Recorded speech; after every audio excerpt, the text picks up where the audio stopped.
ሰማችሁ? አሰላሙ አለይኩም ወራህመቱላሂ ወበረካቱ።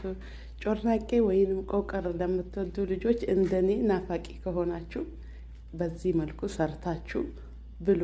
ዘይት ሳይጠጣ ሳልዳምጥ በብላዋ ሳልቆራረጥ አያችሁ ስንጥቅጥቅ ያለውን ማሻአላህ ተባረከላህ። እና እኔ በጣም ነው የምወደው። በነገራችን ላይ ጮርናቄ በጣም ነው የምወደው። እንደዚህ ሲያምረኝ በትንሹ ሰርቼ እበላለሁኝ ሳላበዛ ማለት ነው።